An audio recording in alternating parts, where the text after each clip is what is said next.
الحمد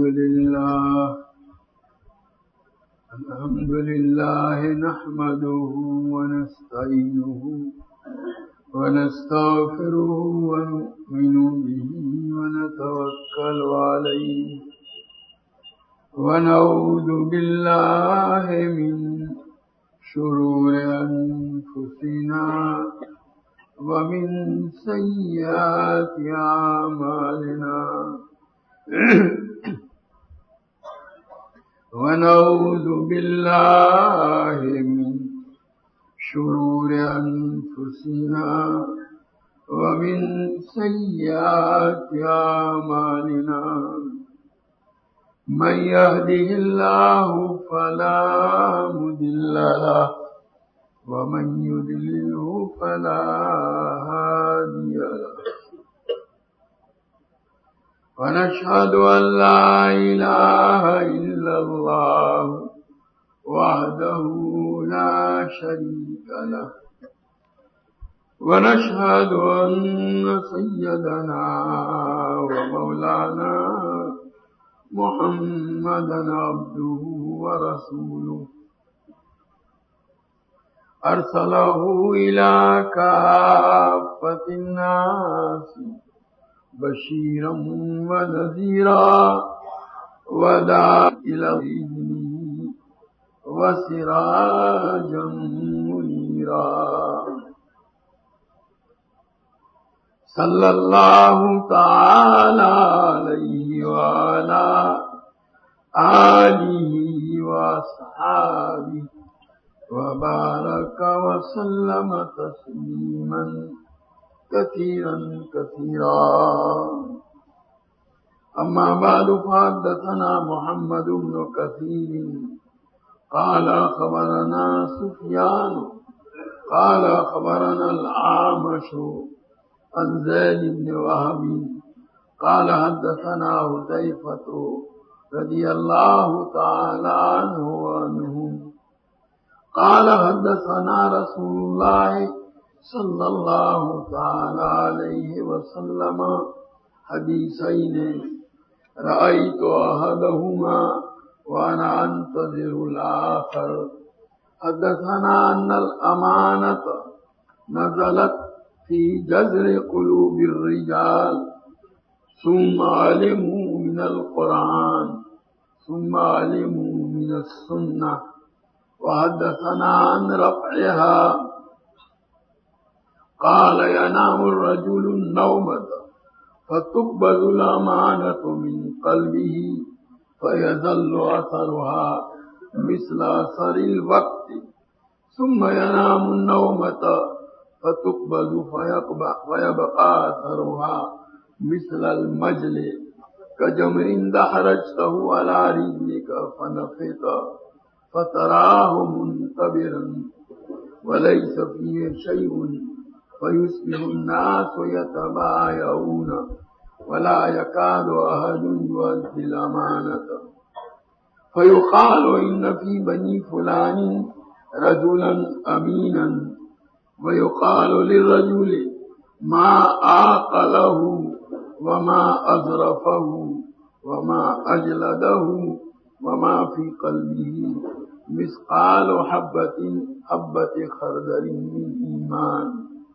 ولقد أتى علي زمان ولا أبالي أيكم بايعته لئن كان مسلما رده علي الإسلام وإن كان نصرانيا رده علي سعيه. فأما اليوم فما كنت أبايع إلا فلانا وفلانا. یہ امانت کا بیان چل رہا تھا، اسی سلسلے میں آج حضرت حذیفہ رضی اللہ تعالیٰ عنہ کی روایت پیش کی ہے. فرماتے ہیں حضرت حذیفہ رضی اللہ تعالیٰ عنہ کہ ہم کو نبی کریم صلی اللہ تعالیٰ علیہ وسلم نے دو باتیں بتلائی.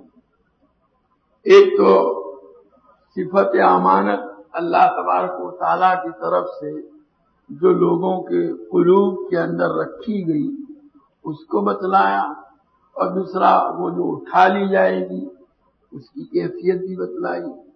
رأیت احدہما وانا انتظر الاخر. حضرت حذیفہ رضی اللہ تعالیٰ عنہ کہتے ہیں کہ آپ کی ارشاد فرمائی ہوئی اور بتلائی ہوئی ان دو باتوں میں سے ایک کو تو میں نے دیکھ لیا، دوسری کا پورے طور پر واقع ہونے کا انتظار ہے. اس کی بھی شروعات تو ہو چکی تھی جیسا آگے آیا. حدثنا ان الامانۃ نزلت فی جذر قلوب الرجال.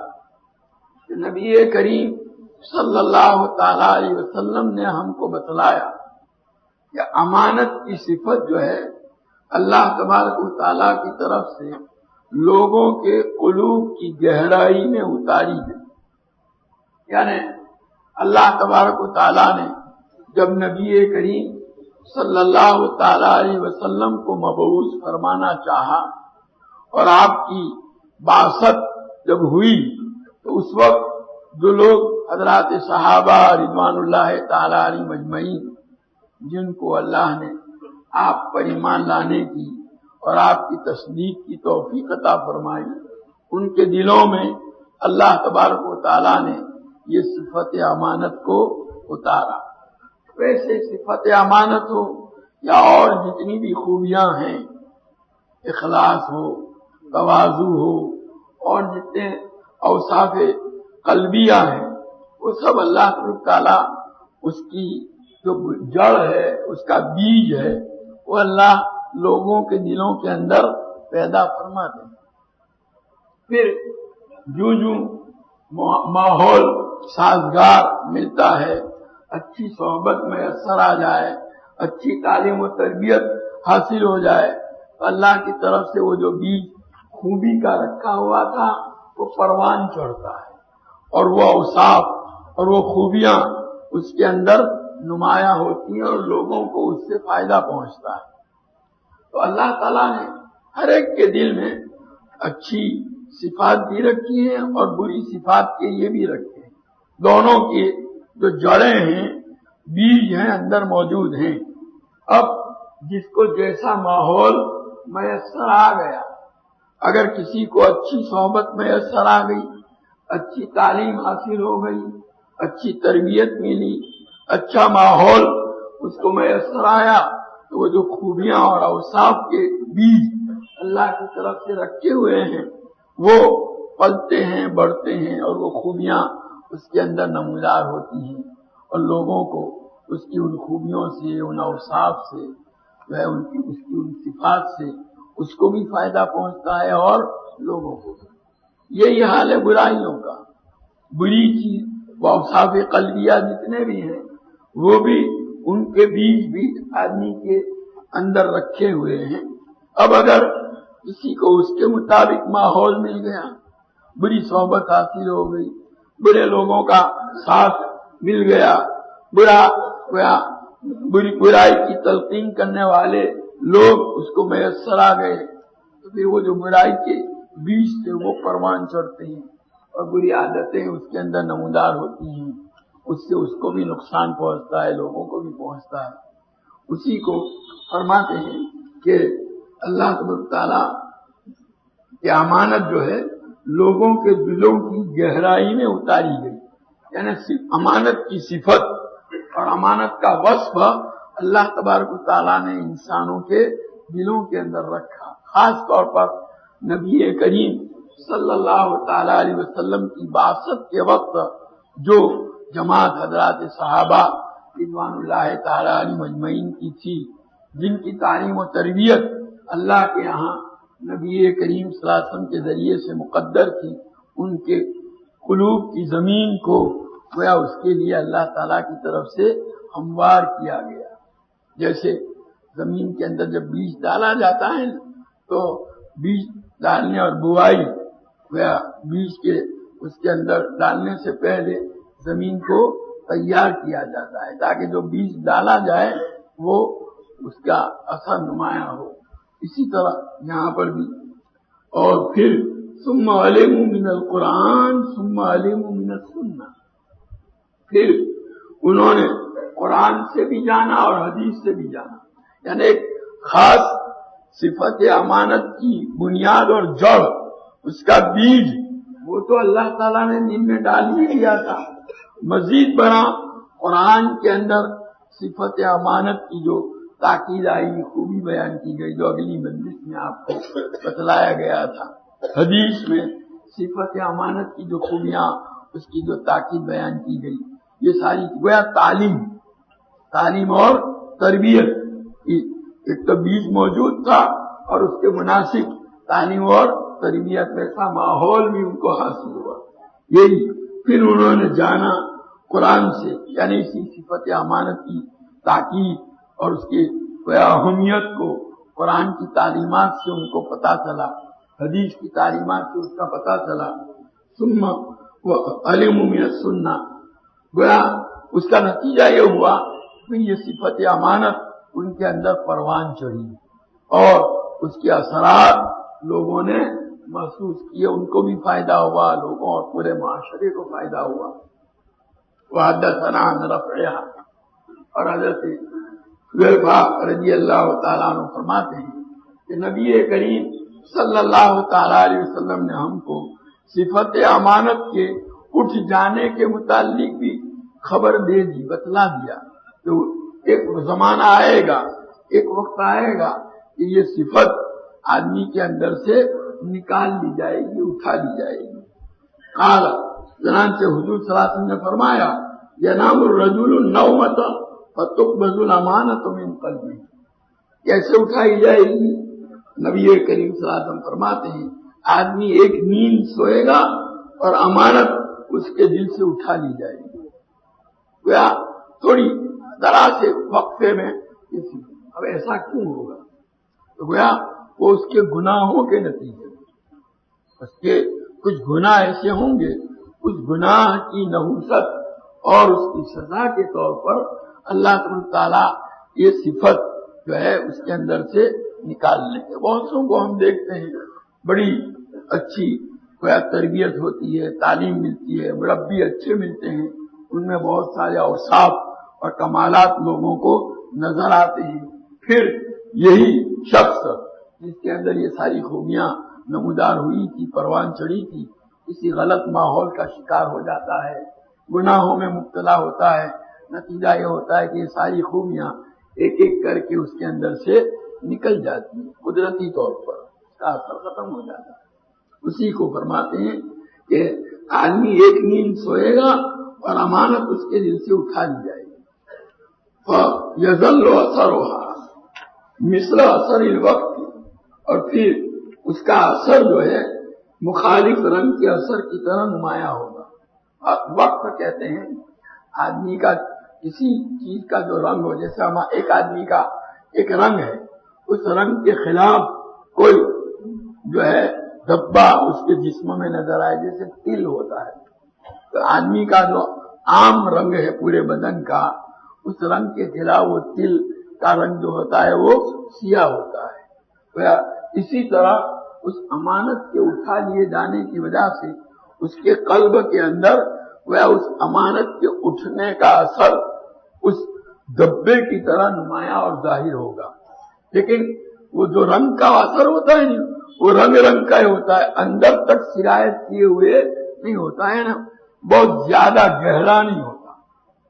یہ شروع میں جب وہ امانت کو اٹھایا گیا اس وقت، ثم ينام النومۃ فتقبض فيبقى اثرها مثل المجد، پھر دوبارہ سوئے گا، وہ ایسا نہیں کہ دوسری ہی نہیں، کچھ مدت کے بعد پھر اسی طرح گناہوں کے ماحول میں رہ کر، گناہوں کا ارتکاب کر کر کے گویا وہ اپنے آپ کو اس حالت تک پہنچا دے گا، ایک نیند سوئے گا اور وہ فتقبض، وہ جو امانت تھی وہ پوری اس کے اندر سے اٹھا لی جائے گی، فیبقى اثرها مثل المجل، اور اس کا نشان آبلے کی طرح رہ جائے گا۔ مجل آبلے کو کہتے ہیں، پھوڑا جو ہوتا ہے اندر پانی ہوتا ہے، اور بعض کہتے ہیں کہ مجل کہتے ہیں کوئی مشقت والا کام بار بار کرنے کی وجہ سے آدمی کی کھال میں جو اثر پیدا ہو جاتا ہے، کھال موٹی بن جاتی ہے، جاڑی بن جاتی ہے، اس کو مجل کہتے ہیں۔ گویا وہ پہلی مرتبہ